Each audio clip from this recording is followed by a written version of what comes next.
sitti malee waan himadhu eega kee wahuu nabdadhu si malee wahuu himadhu eega kee wahuu nabdadhu qormaata jiru duniyaa naa tumsi na ceesifadhu qormaata jiru duniyaa hamaasan na ceesifadhu karaa saalihootan keetii filadhe naafis filadhu karaa saalihootan saniif filadhe naafis filadhu sumarraa hin qaanfanne suma kan naman hifanne sumarraa hin qaanfanne suma kan naman hifanne badii biraallee on qabaadhe mukaa fi dhagaan abbanne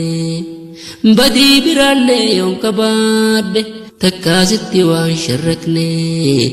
takkaasitti waan sharrakne badii biraallee on qabaadhe takkaasitti waan sharrakne takkaasitti waan sharrakne diin islaam kennaa guddaa rabbirraa badhaafamne rabbumaan nuun jaalatee nu haa beeyneen filanne diin islaam kennaa guddaa rabbirraa badhaafamne isumaan nuun jaalatee nuti beeyneen filanne sabooma wajjiin qabnuuf dirree takka dhaabbanne isinitti hin fakkaatin kan waan biraa caalchifne diin keenya irraanfanne isinitti hin fakkaatin kan waan biraa caalchifne diin keenya irraanfanne qabeenyaa fi lubbuun too fidaa'ii diinaa ba'u waan hafee hafa malee tuqaa diinii eenyu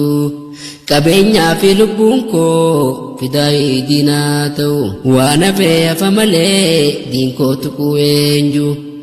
warra diin koo xiqqeessuun waliin wanni naaf ta'u cerbe hanarraabu warra diin koo arrabsuun wajjiin wanni naaf ta'u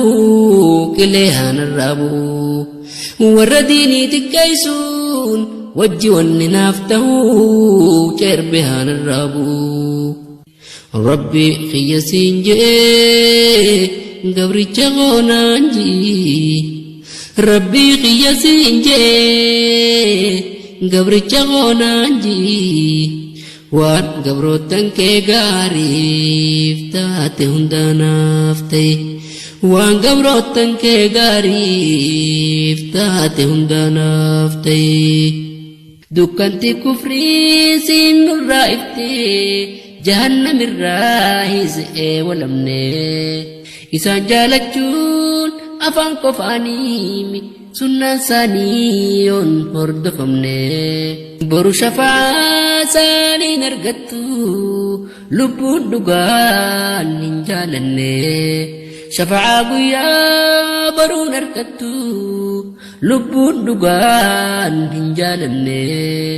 yaa habiiballaahi nusi jaalannaa lubbuu teenyarra caalchifanne salaatullaahi wa salaamullah ala nabii khayri khalqillah sitti malee waan himadhu eega kee wahuu nabdadhu si malee wahuu himadhu eega kee wahuu nabdadhu qormaata jiru duniyaa naa tumsi na ceesifadhu qormaata jiru duniyaa hamaasan na